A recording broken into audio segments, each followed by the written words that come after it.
proses agihan air daripada loji ke rumah-rumah kita.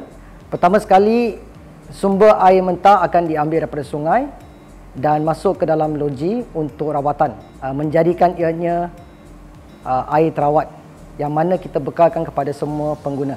Daripada loji, air akan diagihkan melalui kolam imbangan dan seterusnya ke kolam-kolam utama dan kolam-kolam agihan yang mana akan dibekalkan kepada semua pengguna melalui sistem graviti. Untuk isu berkenaan dengan tekanan air rendah pula, tekanan air adalah bergantung kepada aras bangunan atau aras tanah.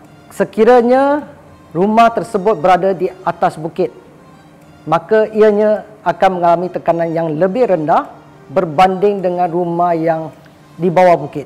Namun demikian, semua aduan berkenaan dengan tekanan air rendah boleh disampaikan kepada Air Selangor supaya tindakan siasatan akan dibuat ke premis-premis tersebut dan tindakan penambahbaikan akan diambil.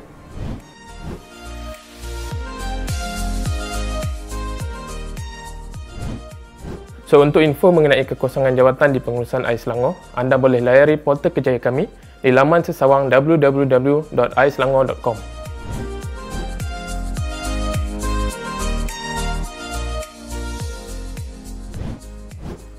Air Selangor menyediakan peluang latihan industri untuk pelajar-pelajar institusi pengajian tinggi di Malaysia. Antara syarat-syarat pemilihan bagi kemasukan program latihan industri di Air Selangor adalah anda perlu memiliki minimum skor CGPA 3.5 dan ke atas. Permohonan boleh terus dihantar ke internship@airselangor.com.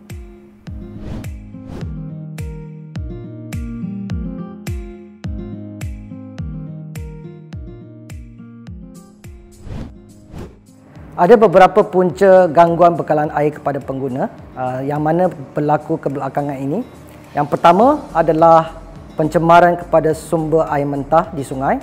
Untuk pencemaran sumber air mentah di sungai, tindakan telah diambil oleh kerajaan negeri yang mana diketuai oleh Lembaga Urus Air Selangor atau LUAS yang telah menyediakan pasukan khas untuk memantau situasi di sungai sepanjang masa, iaitu 24 jam sehari. Selepas tindakan tersebut dibuat sejak penghujung tahun lepas, sehingga kini tiada lagi pencemaran yang berlaku ke atas sungai. Walau bagaimanapun, daripada tindakan pemantauan tersebut telah ada beberapa kes pencemaran yang telah dapat diatasi dan mereka-mereka yang telah mencemarkan sungai secara tidak bertanggungjawab telah dihadapkan ke mahkamah. Punca gangguan kedua adalah paip pecah yang disebabkan oleh pihak ketiga. Di pihak Air Selangor, pihak kami telah menyediakan pasukan khas untuk memantau kesemua kerja-kerja pembangunan berskala besar oleh pihak ketiga.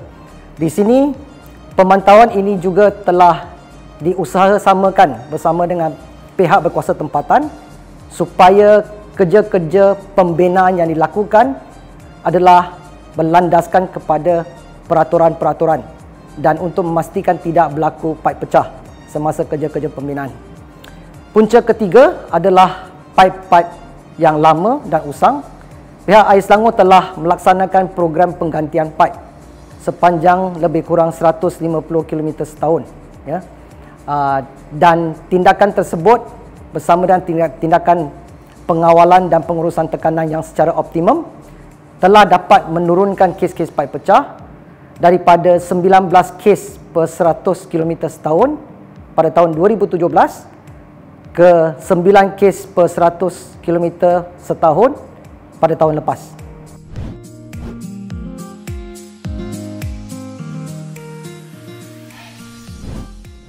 Berkenaan dengan tindakan yang diambil oleh Air Selangor semasa kes paip pecah, sebaik sahaja menerima aduan berkenaan dengan kes paip pecah, pihak Air Selangor akan segera ke tapak melalui technician dan technician akan menyiasat kes tersebut, seterusnya melaporkan kepada pejabat melalui sistem yang kita gunakan. Selanjutnya kontraktor yang mana telah bersiap siaga selama 24 jam akan dihantar ke kawasan tersebut untuk melaksanakan kerja-kerja pembaikan. Selepas kerja pembaikan siap, bekalan air akan dibuka dan dibekalkan semula kepada pengguna. Lanjutan itu, semua pengguna adalah digalakkan untuk menghubungi Air Selangor sekiranya ada apa-apa kes berkenaan dengan bekalan air untuk siasatan selanjutnya.